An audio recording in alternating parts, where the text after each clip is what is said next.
So, of course, the yearly traditional NFL board meeting in Florida every end of March, early April has come and gone.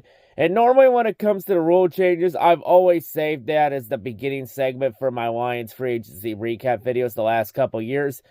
But this year's a lot different because this year there have been so many rule changes to come in during this offseason. So many that came in that I have to scrap it from the beginning of Lions free agency recap and give it its own video because the amount of rules we're about to talk about is too goddamn long for a free agency recap, and it needs its own video. And of course, for the rule changes, they usually happen for one of three reasons during the offseason. For some of these rule changes, it's for the evolution of the game because everything evolves time and time again. You know, and of course, adapting is evolution because everything changes. You either adapt to it and thrive, or you perish and become obsolete. The second reason is usually for player safety. They try to make the game a lot safer because we know how much of a grind and how dangerous and grueling football can be. And then the third reason is usually for NFL's loss for money. And let's be honest, with some of these rule changes, it's usually for option 3, money. Especially with some of their interesting proposals in the future. So with all that said, here are some of the rule changes coming to an NFL game near you. So for the rule changes, the first one we're going to address is the very controversial tush-push play. The play that has been made famous by our reigning Super Bowl champion Philadelphia Eagles. Of course, this play has been very controversial. It's actually split the entire NFL online football community in half. If you're a fan of the tush push, you're a football purist, and that you're a true football fan, and that you like the grind of the game because nothing gets your hog cranked harder than watching a bunch of greasy men touch another grown man's ass and push it in harder than a Kardashian. That usually gets a lot of people's hogs cranked. If you're against it, you're most likely a clueless anti-football pussy that hates football. And let's be honest, it's usually the latter. As of course the tush push, either that or if you hate it, you're probably a salty Cowboys and Giants fan that's still salty over getting bitch slapped by Philadelphia this season. So of course this play was very controversial. Mainly the teams that proposed this were Green Bay and Atlanta. Not really surprising with Green Bay because Matt LaFleur's a damn pussy. A lot of teams have struggled with it and said it should get banned, even trying to bring up player safety. Even though the tush push really it resulted in no injuries. Everyone complained about Philadelphia cheating and taking advantage of their strength of their O-line. Here's the thing about the tush push, though. The Philadelphia Eagles broke no rules. Like, that play is 100% legal. I don't know why everyone's crying. They broke no rules with it. I think the only reason they're crying about it is because Philadelphia has been the only team to be successful with it.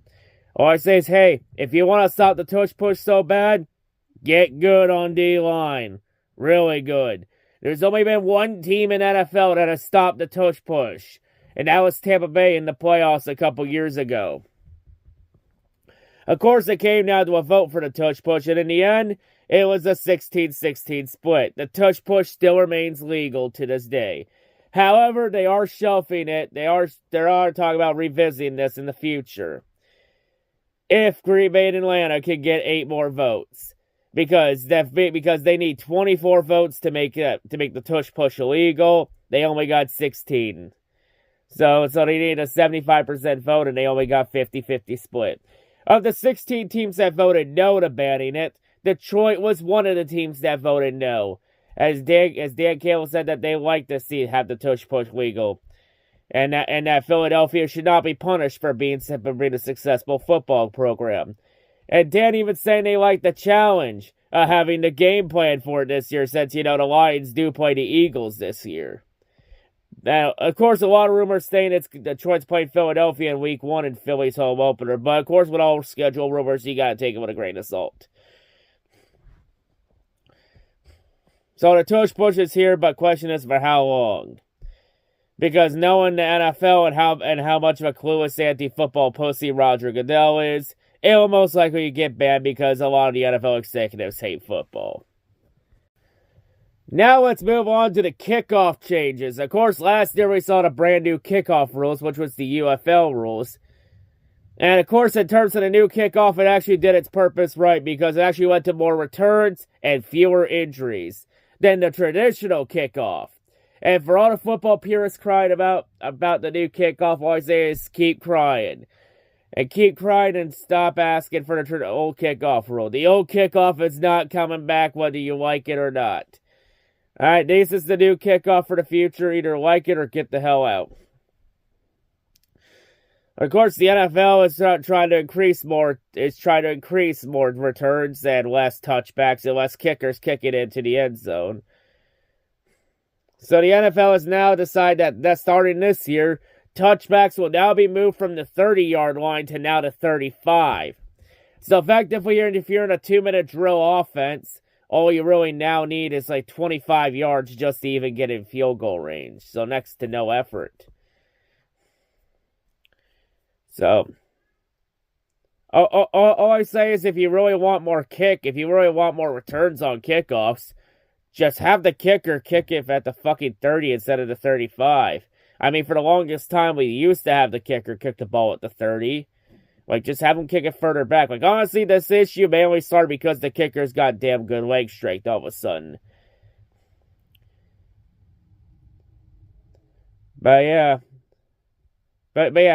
maybe someday the NFL will realize maybe the kickers need to kick further back. But we'll have to wait and see. The NFL usually doesn't like to admit when they're wrong.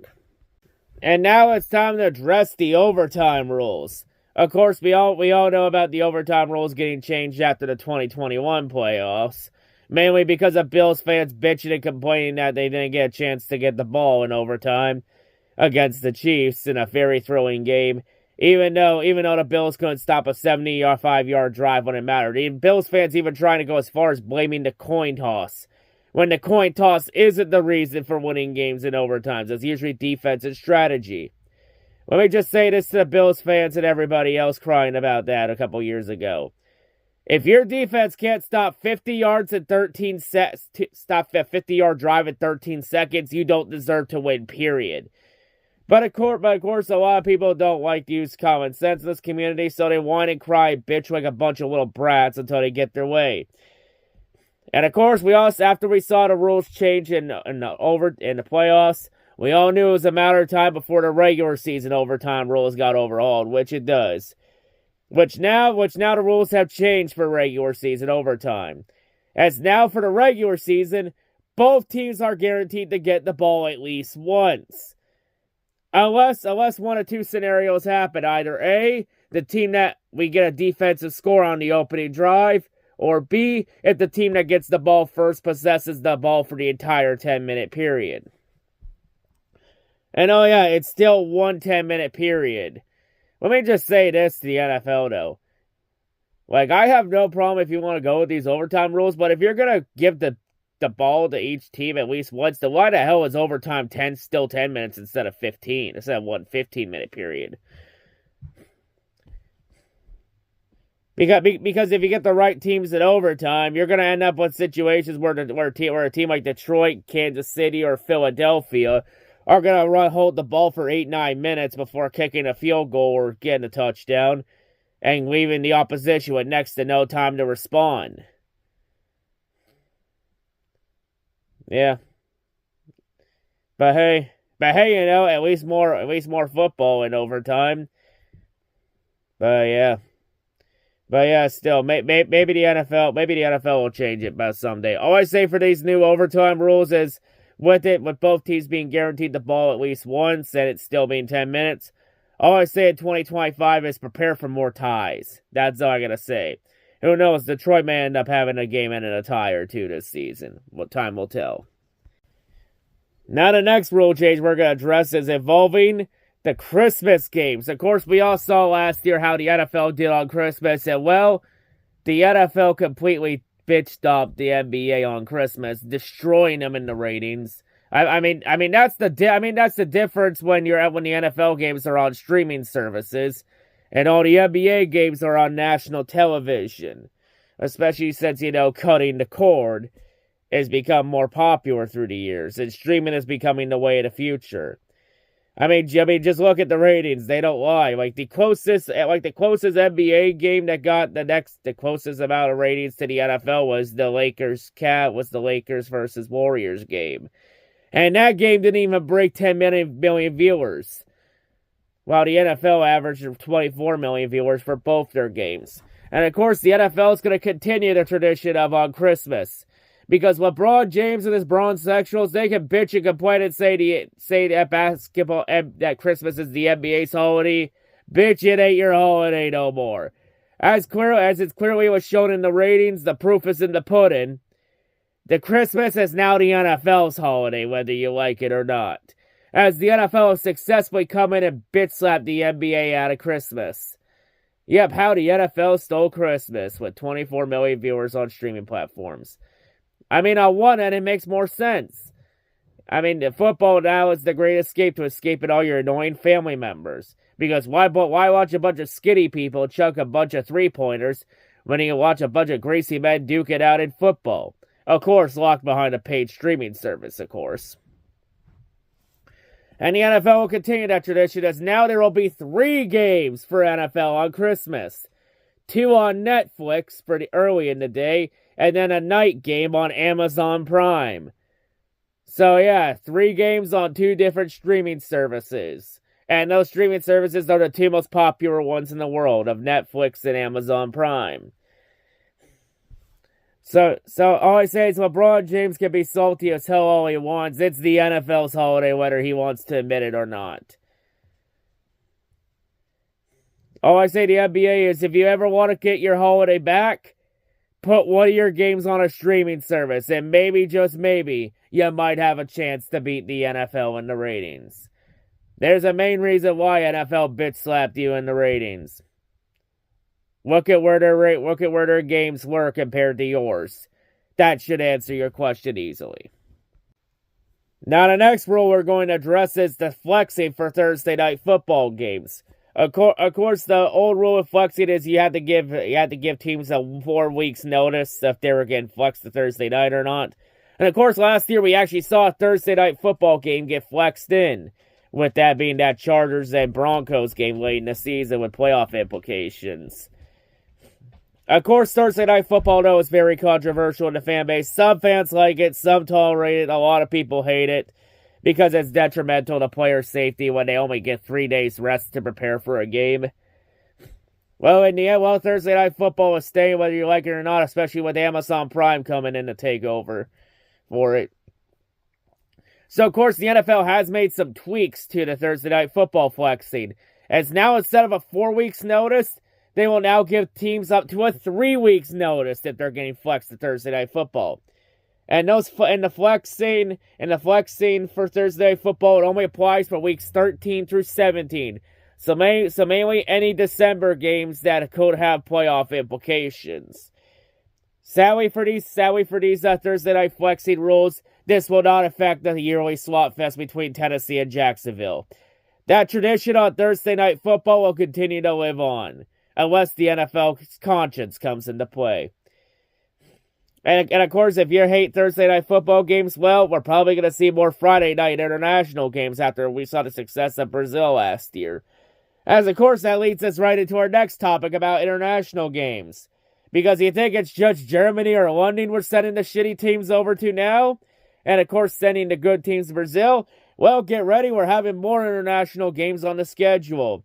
Because Spain and Ireland both joined the NFL International Program for 2025. As Spain and Ireland will host an NFL regular season game in 2025. And then Australia will join the fun in 2026 with the Los Angeles Rams hosting a game in the land down under. And of course, even though everyone wants to cry about NFL player safety, we all know deep down NFL doesn't care about player safety, and they'll throw it down, flush it down a toilet in the name of the almighty dollar. Especially considering that they're talking about expanding the schedule to 18 regular season games, and even discussing putting international games in the Middle East, mainly in countries like Dubai, Abu Dhabi, and Saudi Arabia. Let's be honest, if the NFL goes to Saudi Arabia, it's only going to be for the blood money. That's it. Because if Saudi Arabia doesn't give a shit what of blood money, then the NFL wouldn't bother going to that shithole. But yeah, of course, with the 18 games regular season, it means the Super Bowl would be on President's Day weekend, which means the day after the Super Bowl would become a holiday because President's Day. Now, of course, for this though, if the NFL does go to 18 games and put the Super Bowl on President's Day weekend, it'll affect the Daytona 500, which has been traditionally run on that weekend, as the 500 will then be forced to move off. And no, NASCAR fans, you can't have the 500 go head-to-head with the Super Bowl. If you do, the NFL will destroy the Super Bowl. Considering the Super Bowl and 13 of the last 16 Super Bowls have gone over 100 million viewers and ratings. Well, the Daytona 500 now is lucky to even get 10 million. NASCAR fans, you cannot have the 500 go head-to-head against the Super Bowl. It is rating suicide. You try to, NASCAR will get slaughtered. And NFL will wipe NASCAR like a bug. I mean, the NBA couldn't even compete with them on Christmas. What makes you think that that NASCAR can compete with them on President's Day? Honestly, just look at the NBA when they tried to compete with them on Christmas. It didn't end well.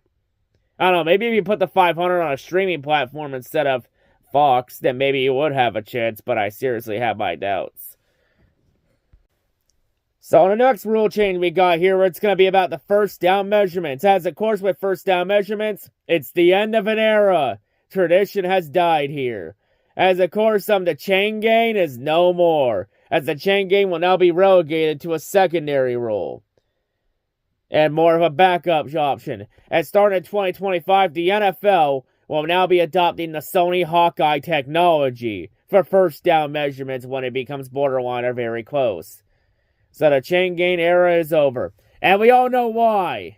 Which play in the last season, the playoffs, is the reason for this move. It was that 4th and 1 QB sneak for the Bills that got rolled short when it was clearly a first down.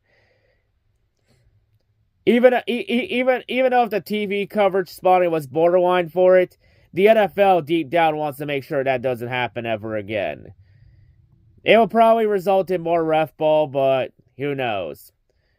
Maybe putting a chip in the ball will actually help and take out some of those ref ball allegations. But it's the end of an era. So long, chain gain. May you be needed in a football game in the afterlife. Honestly, about time the NFL finally adapted to the 21st century. Took them long enough. Now our next rule change is going to be about replay assistance. As the NFL, they're definitely kicking and screaming their way into the 21st century of football, whether they like it or not. As of course we saw replay assistance take out some allegations of ref ball whenever the refs fucked up and made a mistake. As of course we will see more, as we will now be seeing more expanded replay assistance to fix a lot of clear and obvious issues the refs made on the field.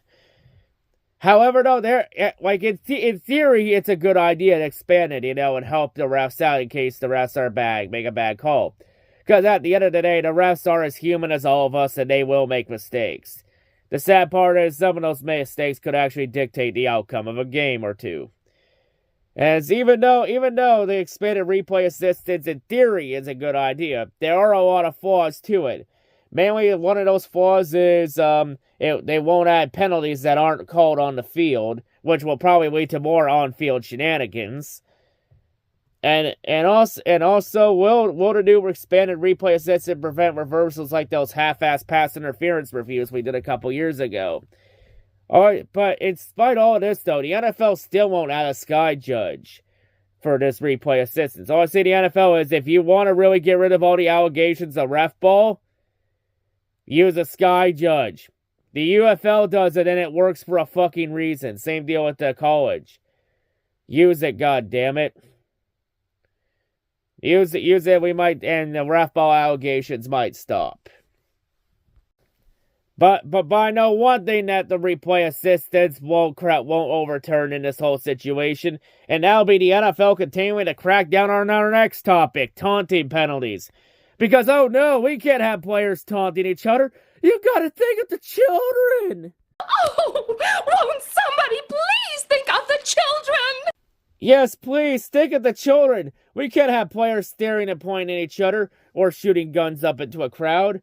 Hell, we can't even have sexual taunting like we had with Jamison Williams in the playoffs when he fucked the end zone in the playoff game.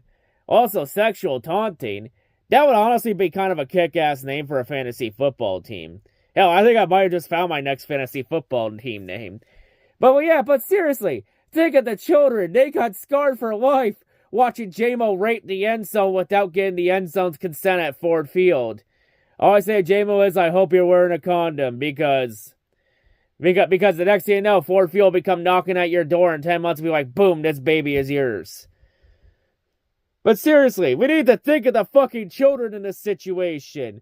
Because the children need to watch their alcohol and gambling ads on TV in peace. So the NFL is officially cracking down on taunting and for more unsportsmanlike conduct. Hell, including in this taunting thing, you can't even do the nose rub thing anymore. Because apparently this is now a gang symbol. Noted. Seriously, can't even do this to check if you got your nose busted open for blood or if you have a booger stuck in there and you need to get it cleaned out. Seems a bit stupid, but, the NFL could have cracked down on taunting because think of the children. Even though the NFL likes to shove alcohol and gambling ads down the children's throats, but still, think of the children, damn it. And of course, the last new rule thing we're going to address in this video is, of course, the pre-free agency period, because usually teams would have to talk to the players' agents directly if they wanted any chance to talk to a player about joining a free agency. So, of course, this rule change was proposed by Pittsburgh and the motion passed, where the old rule change, you could only talk up to 3 players in the pre-free agency period. In this new rule, you can now talk once with up to 5 players by either video or phone before free agency starts. And you can even book travel arrangements after you agree to terms with said players. And you can actually talk directly to the players and don't have to talk to the player's agent. And on one end, it's a good idea maybe sometimes to skip the middleman. Maybe it'll speed the process up a little bit more. Honestly, I don't think it'll change too much from what we had originally. And that, my friends, is all the rule changes coming to an NFL game near you in 2025. Quite a few rule changes. A lot of these rule changes some of these rule changes definitely fit the evolution of the game. Some are for player safety, and then let's be honest, most of these are probably just for the almighty dollar. Even though a lot of these rules have passed, there are a couple minor ones we won't talk about here. But of course, there were some major ones that didn't see the light of day, mainly 2 of them. These 2 were proposed by the Detroit Lions. The first one the Lions proposed that didn't make the light of day was proposing to eliminate automatic first downs on defensive holding and illegal contact penalties. The NFL denied that one. Honestly, that one was probably for the best because it would honestly just lead to more problems and more ref ball allegations. Plus, more teams would have committed more shenanigans, so that's probably not that's not the worst one to get. That's not the worst option. That's not the worst option to happen. And of course, the Lions proposed a second rule change, proposing to have the NFL playoff seeding be based off wins instead of the division winners, to where any wildcard team that had a better record than a division winner could overtake them. A.k.a. last year when the Minnesota Vikings won 14 games and were a 5th seed wildcard team.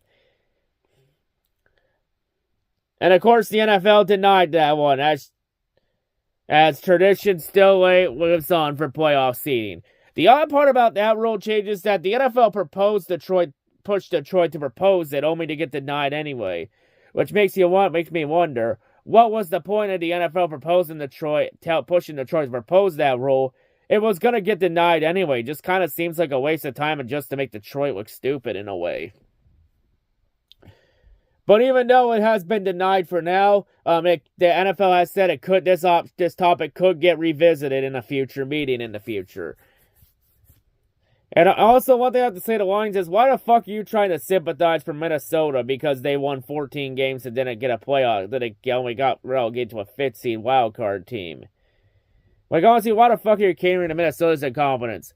I always say to Detroit is it's not your goddamn fault that Minnesota didn't show up and perform in a Week 18 winner-take-all game when it mattered the most. Hell, the Vikings had 17 games to get as far ahead of you in the standings as possible, and the Vikings didn't take advantage of it. Hell, they were against your injury-riddled defense when you had like 20 players on IR, and they still couldn't beat you. After Minnesota badly shit the bed when it mattered the most. But yeah, those are all the rule changes that have come into play for 2025. And let's be honest, no matter how much you all want to bitch and complain about it, everybody will still be watching anyway because football will reign supreme over everybody else. Especially the NBA on Christmas. And soon to be, they will reign supreme over NASCAR on President's Day weekend like they already do throughout the early portions of the season when they have to go against the NASCAR playoffs. But yeah, and of course, knowing my luck, the NFL will now flag this video for unsportsmanlike conduct. It was nice knowing yous.